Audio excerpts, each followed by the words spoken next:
Magandang araw mga kaibigan. Ito po ang inyong lingkod. Mayroon na naman po tayong tatalakayin sa pag-aaral ng kasaysayan at lipunang Pilipino. Okay, bago mag-umpisa ang pagtalakay, magkakaroon muna ng panalangin. Pagkatapos ng panalangin, checking of attendance. Pagkatapos ng checking of attendance, ipapasa ng mga mag-aaral ang kanilang mga takdang aralin at iba pang outputs. Ang aking patakaran sa loob ng klase, ito ay ang mga sumusunod. Huwag maingay sa oras ng klase, itaas ang kamay kung may katanungan o kung may kailangan. Huwag lumabas sa oras ng klase, huwag kumain sa oras ng klase, huwag gumawa ng anumang kaguluhan sa oras ng klase. Okay? Pagbabalik tanaw. Ito ay tumutukoy sa teorya o paniniwala na ang lahat ng tao ay dapat may pantay na oportunidad at access sa resources. Alam na ito ng aking mga mag-aaral kung ano ang tamang sagot.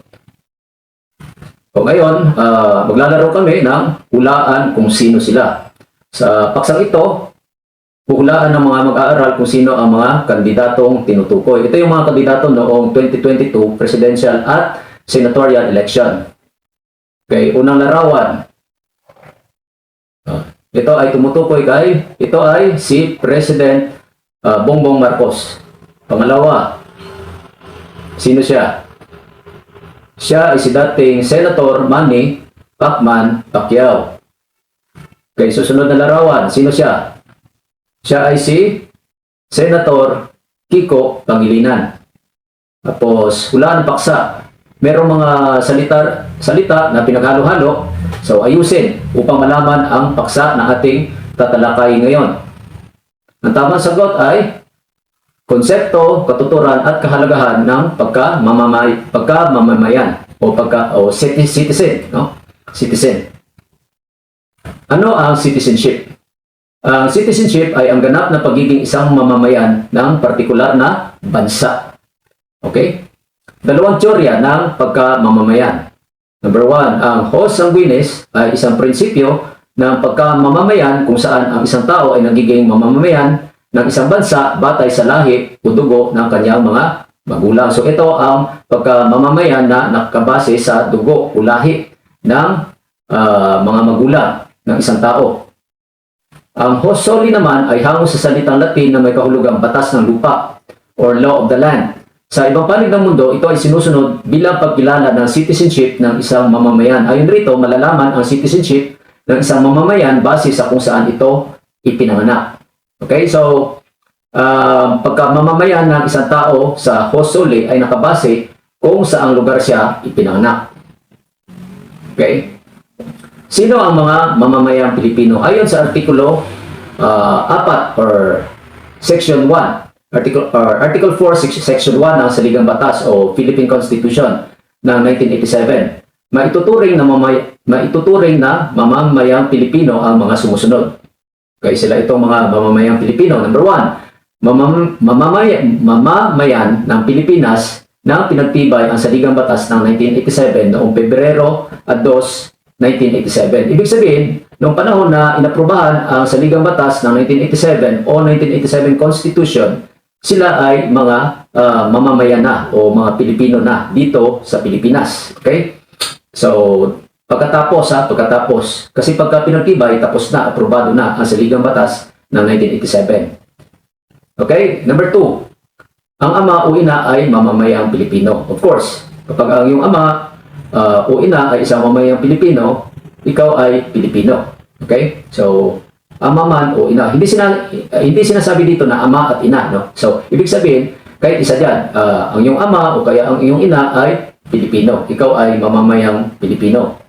Tapos number 3, mga mamamayang isinilang bago sumapit ang Enero 17, 1973 sa mga Pilipino na pinili ang pagkamamamayang Pilipino pagsapit ng 21 taong gulang. So, ibig sabihin, sila yung mga isinilang bago sumapit ang Enero 17, 1973. So, ika nga sa English, they were born before January 17, 1973. So, before that, so isinilang sila sa Pilipinas, okay? Sa mga Pilipino. So, ibig sabihin, ang kanilang ama o ina ay Pilipino. O posible rin na kanilang ama o ina ay ibang lahi, pero ang isa sa kanilang magulang ay Pilipino. At pinili nila ang pagkamamamayang Pilipino pagsapit ng 21 taong gulang. Okay, pagsapit nila ng 21 years old, mas pinili nila na maging Pilipino kaysa bumalik doon sa citizenship o pagkamamamayan sa ibang bansa ng kanyang amaman o ina. So, ibig sabihin, pagdating niya ng 21 years old, gusto niya maging Pilipino. At siya ay pinanganak bago pa sumapit ang Enero 17, 1973. Then, ikaapat, okay? Mga dayuhang nagpasyang maging mamamayang Pilipino ayon sa batas ng naturalisasyon o naturalization law. Ibig sabihin, yung mga dayuhan na gusto maging Pilipino dahil napamahal na sila sa ating bansa at gusto na nilang ibigay ang kanilang katapatan sa ating bansa at maging isang ganap na mamamayang Pilipino, pwede silang maging mamamayang Pilipino o Filipino citizen sa pamamagitan ng naturalizasyon o naturalization law. Okay? So, merong batas. Actually, marami yan. No? Maraming mga dayuhan na naging Filipino citizen. Kung hindi ako nagkakamali, ang mga magagandang halimbawa niyan ay yung mga basketball players. Sila Justin Brownlee, si Blatch, kalimutan yung first name, si Andre Blatch, no? Para makapaglaro sila para sa Pilipinas, naging naturalized Filipino citizen sila. Okay, at iba pa. Okay, so ano ang naturalization? Ano ba ibig sabihin ng naturalization? Ang naturalization ay isang legal na paraan kung saan isang dayuhan na nais maging mamamayan ng isang bansa ay sasailalim sa isang proseso sa korte o hukuman. So ito ay isang legal na paraan. Ibig sabihin, hindi ito nakabatay sa lahi, kundi ito ay nakabatay sa batas, pinapayagan ng batas. So dadaan ito sa korte o hukuman bago maging isang Filipino citizen o mamamayang Pilipino ang isang dayuhan. So ibig sabihin, para lang ito sa mga dayuhan na nais maging Filipino citizen o mamamayang Pilipino. Ano ba ang proseso upang maging Pilipino ang isang dayuhan? Number 1, kailangan mag-file o magsumitay ng petisyon na gusto niyang maging mamamayang Pilipino o Filipino citizen. So, petition ang number 1. So, mag-file siya ng petition na gusto niyang maging Pilipino. Number 2, siyempre, pagka nag-file ng petition, sa korte yan, dadaan. Okay, number 2, or pangalawa, magkakaroon ng pagdinig sa hukuman kung karapat-dapat ba siya maging mamamayang Pilipino. So, merong pagdinig o hearing. No? So, diringgin ang kanyang petisyon kung pagbibigyan ba siya ng korte o hindi. Sisain ang kanyang pagkatao. Tapos, number 3, kapag naaprubahan, magkakaroon ng pagdinig muli upang malaman ang pag-uugali ng dayuhan sa Pilipinas. So, hindi ibig sabihin na naaprubahan ang kanyang petisyon, ibig sabihin nun, automatic na siya ang Filipino citizen. No, hindi pa. Dahil magkakaroon pa muna ng sabihin natin 2 taon na obserbasyon kung siya ba ay magpapakita ng magandang pag-uugali o hindi ba siya lalabag sa batas, tatalima ba siya sa ating sa mga batas na sa Pilipinas at magiging responsable ba siya at maging kaaya-aya. So kapag naipakita niya na siya isang kaaya-ayang mamamayan o individual, yun, diringgin uli, no? Magkaroon ng rehearing, diringgin muli. So, magsusumiti siya at ng mga dokumento at aalamin ng korte kung siya ba ay nagpakita ng mabuting pag-uugali. So, kapag maganda ang kanyang record, aaprubahan na yan ng korte. Pagkatapos, ang dayuhan ay manunumpa na ito at ito ay sa kanyang panunumpa, mangangako siya, no? Manunumpa siya na tatalima siya at ipagtatanggol niya ang saligang batas at iba pang batas ng Pilipinas. Pati na rin ang ating bansa. Yan yung tinatawag sa English na oath of allegiance. So, ibig sabihin, handa siya magsilbi para sa bayan at susundin niya ang lahat ng batas na nasa Pilipinas, lalo-lalo na ang ating saligang batas. Okay? Then, next, paano nawawala ang pagkamamamayan? So, paano ba nawawala ang pagkamamamayan? O paano ba nawawala ang iyong citizenship?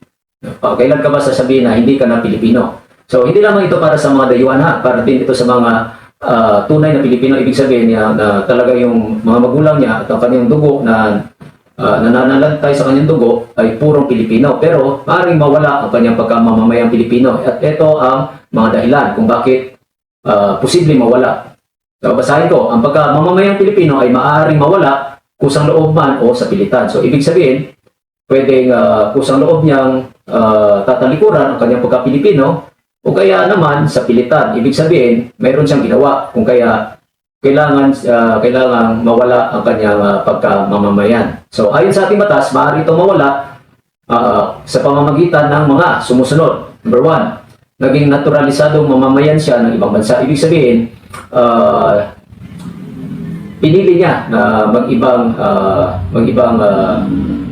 pinili niya na mas maging sabihin natin magbigay ng katapatan sa ibang bansa, no? Naturalisadong mamamayan. So ibig sabihin naging citizen siya ng ibang bansa. Dumaan siya sa legal na proseso ng ibang bansa na kung saan nanumpa siya na tatalikuran niya ng kanyang pagka-Pilipino at ang kanyang katapatan na ibibigay niya na sa ibang bansa o bansang kanyang napili. Tapos number 2, naglilingkod siya sa sandatahang lakas ng ibang bansa. Ibig sabihin, sundalo siya ng ibang bansa, hindi ng Pilipinas. Halimbawa, member siya ng United States Air Force o kaya naman sabihin natin isa siyang miyembro ng United States Army, United States Marine Corps, ano pa ba, ng mga sandatahang lakas, United States Navy. Yan, mga sandatahang lakas. So, naglilingkod siya sa sandatahang lakas ng ibang bansa. Hindi lamang sa United States, kundi maging sa ibang bansa. Halimbawa sa, sabihin natin, Japan, South Korea. So, kung siya ay nagsilbi bilang sundalo ng ibang bansa, mawawala ang kanyang pagka-mamamayang Pilipino. Kaya number 3, sumumpa siya ng katapatan sa saligang batas ng ibang bansa pagsapit niya ng 21 taong gulang. Okay? So, pagdating niya ng 21 years old, kanyang katapatan ay nandun sa saligang batas o constitution ng ibang bansa. Okay? Number 4 o ika-4, na pawalang bisa siya ng naturalisadong pagkamamayang Pilipino.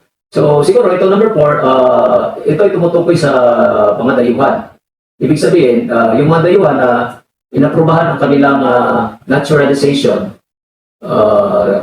nag-iba ang kanilang isip.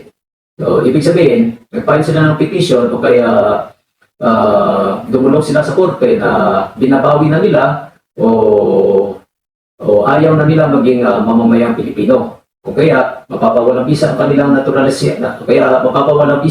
naturalisadong pagkamamamayang Pilipino kapag ito ay kanilang hiningi na ipawalang bisa. Kaya sino ba naman ng korte para pilitin ang isang tao na maging mamamayan ng isang bansa kung ayaw niya na, di ba?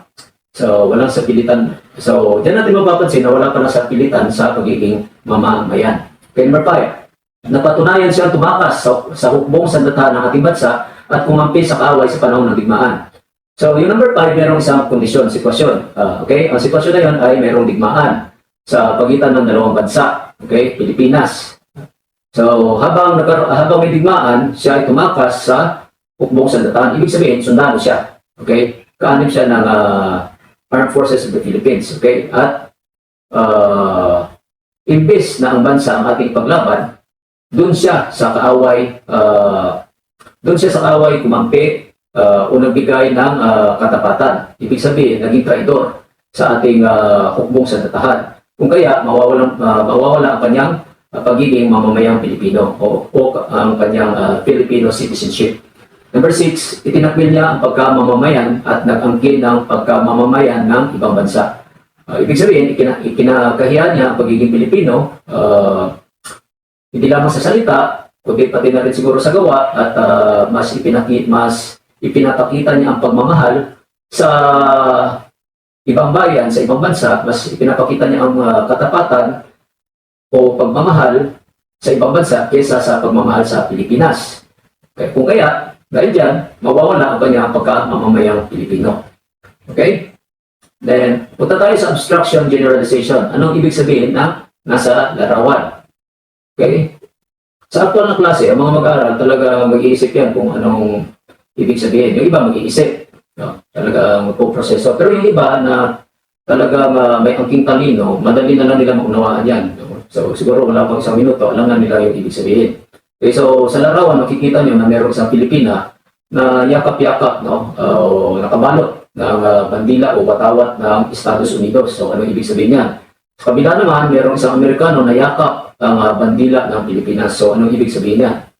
Okay? So, kayo na ang sumagot. Dahil yan ay inyong responsibilidad para matuto. Kasi ako, alam ko na ang sagot yan. Okay? So, ipaliwanag nyo sa akin at kung sabihin natin at kung tama inyong sagot, kayo ay aking sasakayunan at kung mali naman inyong sagot, aking ipapaliwanag kung bakit mali ang inyong sagot. Okay? Then, application, 15 minutes. Sa actual ng klase, hahatiin ang pangkat sa 4. Unang pangkat, ito na, base ito sa standard, sa PPST, Philippine Professional Standard for Teachers. At saka yung mga objectives. Meron kasi tinatawag na differentiated learning, yung mga technique na dapat iba-iba ang mga gawain ng mga bata. So, sa unang pangkat, sila ay gagawa ng slogan na humihimok na maging responsable sa pagboto o pagpili ng leader na mamumuno sa bansa. So sir, bakit gagawa kami ng slogan sa pagboto? Yung paksa natin ay pagiging mamamayan o citizen ng bansa. Well, very good question dahil kapag ikaw ay mamamayan na ng isang bansa, responsibilidad mo na bumoto. Isa yan sa iyong mga pribilehiyo bilang isang Filipino citizen o bilang isang mamamayang Pilipino. Ikalawang pangkat, gumawa ng maiksing tula tungkol sa pagiging mabuting mamamayan. Okay? So, mahalaga din yan dahil maaaring mawala ang pagkamamamayang Pilipino kapag ikaw ay gumawa ng masama o kaya ng mga bagay na mapapahiya ang ating bansa. Ikatlong pangkat, sila ay gagawa ng maiksing roleplay na nagpapakita ng advokasya. So, mga programa para sa ikabubuti ng ating bansa, hindi ng ibang bansa. Okay? Kasi bilang isang mamamayang Pilipino, ang ating gagawin ay yung mga bagay na ikabubuti ng Pilipinas, hindi ikabubuti ng ibang bansa o ng ibang lahi. Okay? Isa yan sa ating mga obligasyon. Ika-apat na pangkat, maghanap ng awitin na may mensahe sa pagiging mabuting mamamayan. So marami yan, maraming kanta na konsepto o ang mensahe ay pagiging mabuting mamamayan. So, maghahanap sila ng awitin. Pwedeng chorus o bahagi lang ng awitin para hindi masyadong matagal ang oras. At kami lang sabay-sabay na awitin. Rubrics. Sa rubrics, meron ditong poor, acceptable, proficient. Okay? Kaligtaan ko lang na ibigay ang score. Okay? So, yung sa proficient, ito ay 100 ang grado. Acceptable, ito ay 80 ang grado. Sa poor, ito ay yung mga 50 ang grado, okay? So, pwede ng 50 para hindi naman masyadong mababa, okay? So, next, pagsusulit.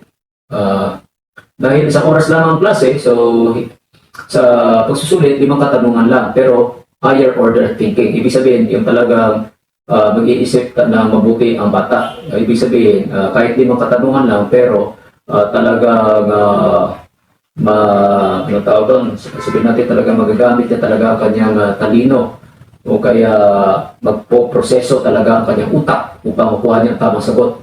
Pero hindi ibig sabihin na palagi kong ginagawa ito. Actually, dito na sa activity na ito. Pero kalimitan, ang ating pagsusulit ay nasa 15 questions, 30 questions, minsan nga umabot pa ng 48 questions. Pero dito, 5 katanungan lang para madali. Okay, so number 1, si Wilma ay pinanganak sa Pilipinas ng kanyang mga Pilipino mga magulang. So ang kanilang susulat lang kung ito ba ay hos sanguinis o hos soli. So ang number 1 ay magandang halimbawa ng hos sanguinis ba o hos soli. Number 2, si Daisy ay nanganak habang papalapag ang eroplano kanyang sinasakyan sa Amerika. So ang pangalawang sitwasyon, ito ba ay magandang halimbawa ng hos sanguini o hos soli. Number 3, si Eva Richardson ay ipinanganak sa Pilipinas ng kanyang mga Amerikanong mga magulang. So ito ba ay magandang halimbawa ng hos soli o hos sanguini. Number 4, si Cassandra White ay ipinanganak ng kanyang Pilipinang ina at ang kanyang ama naman isang purong Amerikano. So ito ba ay hos sanguini o hos soli. Number 5, si Jennifer de la Cruz ay ipinanganak sa China ng kanyang Chinese na ina at ang kanyang ama naman ay isang purong Pilipino. So ito ba ay hos sanguini or hos soli? Okay, so pagkatapos yan, magkakaroon ng bubuo sila ng isang malaking hugis bilog kung saan magpapasa sila ng kanilang 1/4 na papel at sa pagbilang ko ng 10 sila ititigil, babalik sa kanilang upuan at sasabihin ko ang tamang sagot at checkan nila, lalagyan nila ng corrected by at ang total ng tamang sagot. At pagkatapos doon, tatawagin ko yung pinakamataas na marka kung sino yung naka-perfect hanggang sa pinakamababa. Okay? At pagkatapos doon, syempre, aking i-record sa aking class record. Okay? Reinforcement o takdang aralin. Iguhit ang bandila ng Pilipinas at lagyan ng label ang mga kulay at simbolo nito, ipaliwanag ang kahulugan ng bawat kulay at simbolo ng ating bandila. So itong kanilang takdang aralin, ito ay itong magsisilbing tulay sa paksang tinalakay ngayon at sa paksang tatalakayin sa susunod naming pagkikita. Okay, so yun po lamang at maraming salamat po sa panonood at hanggang sa muli. Maraming salamat po.